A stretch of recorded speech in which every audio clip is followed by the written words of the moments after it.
We now return to Illinois Rising, presented by the Illinois Opportunity Project, the radio show discussing honest truth about Illinois policy and politics. Here's AM 560's Dan Proft. Dan back with Pat on this edition of Illinois Rising. And Pat, the extraordinary Dwayne Wade has a very ordinary problem as an Illinois homeowner. Can't sell his place. Dwayne Wade paid $390,000 for a home that he owns in Matson, south suburbs, 12 years ago. That's $488,000 in 2018 dollars.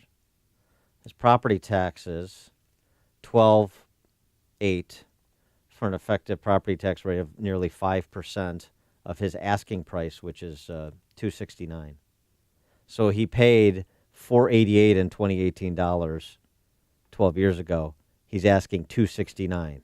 He's lost $200,000, and all he's done, he's lost that money, and all he's done is pay government tax. That's all he's done. That's the whole purpose of him owning that home. He's off, right? He's off almost $230,000, $220,000, and then he's paid $125,000 in property tax over that time. So that's a $350,000 hit on a home he's trying to sell for $260,000.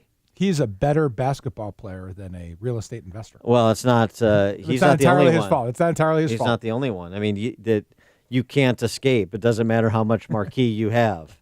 You can't escape. And so we started revisiting property taxation in Chicago Metro again after the first 6 months of home sale info is in. Started in Lake County. Lake County has one of the highest property taxes of any county in the country. It's in the top 25. I'll give you an example of what's happening in Lake County. July 2005, Stephanie Galliotto paid $219,000 for a 3-bedroom, 2.5-bath home in Grays Lake. It's about $282,000 in today's dollars. In 2005, when she bought it, property taxes were $5,300. That was 2.4% of home value. On July 6th, just a few weeks ago, she sold her place that she paid $282,000 for in today's dollars for $197,000. So there's an $85,000 hit. Her tax bill this year, $7,900, which is about 4% of its sale value. So almost a doubling of her property taxes as a percentage of home value in the last dozen years. And this is what you're seeing play out over and over and over again throughout Lake County.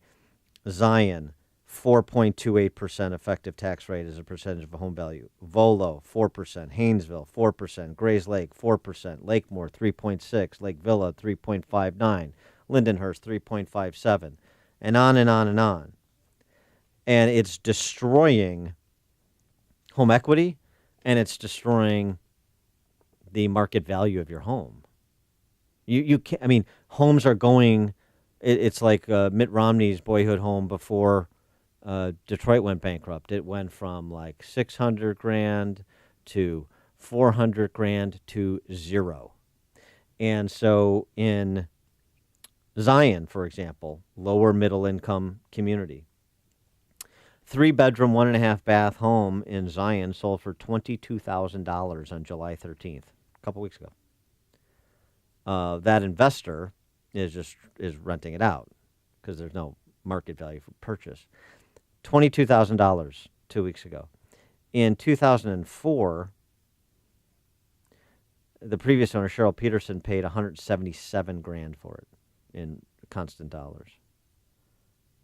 Over the 12 years, she paid $53,000 in property taxes before it was foreclosed upon.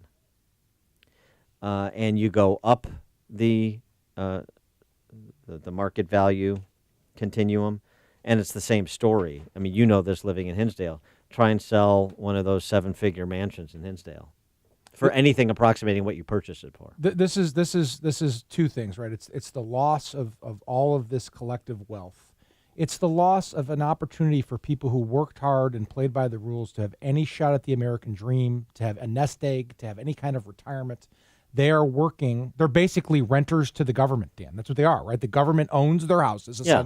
You don't own your home. And they're paying rent to the government. so the government can take that money and redistribute it to public sector unions and whoever else. And so what are those policymakers who, it's getting about that time, elections rolling around, it's time to pretend that all the legislators in Springfield have been fighting for property tax relief or supporters of property tax freezes and so forth. That they're all fiscal conservatives and they're all property tax hardliners, which is why we have the highest property taxes in the nation and the worst fiscal stability of any state in the nation. And Sammy Engling is at the top of the list. He's a Democrat, represents Grays Lake, one of the communities we were just talking about in Lake County. And his big idea for property tax relief is to create another political office. Oh, that'll do it. He wants to make the assessor a elected position. I don't know that he understands how property taxes work. But for more on this topic, we're pleased to be joined by his opponent, Republican candidate for state representative Ken Idstein. Ken, thanks for joining us. Appreciate it.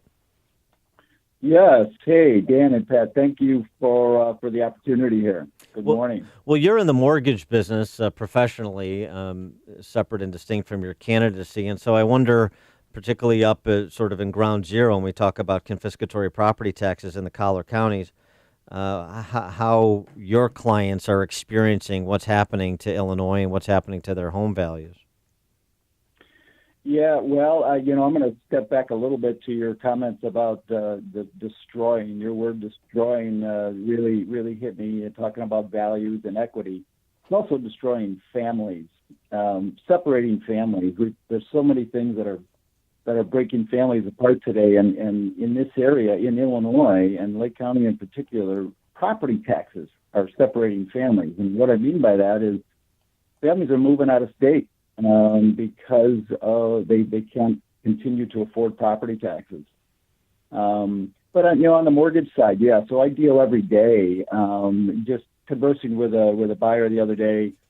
When I pre-approve someone for a mortgage, it's not really a purchase price; it's a monthly payment.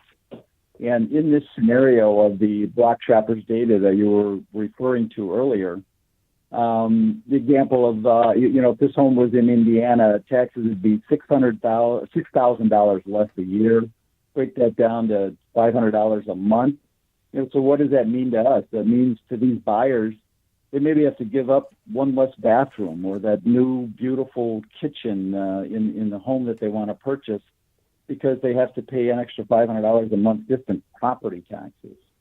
Well, and it also lessens, Ken, their investment nut, right? Because they're paying more money to the government, they can't pay that monthly nut to the mortgage, so the amount of home they can buy in terms of real dollars decreases, and so the leverage that they have on their investment also decreases. So it's a double whammy, right? They lose, let's say, $100,000 in home buying.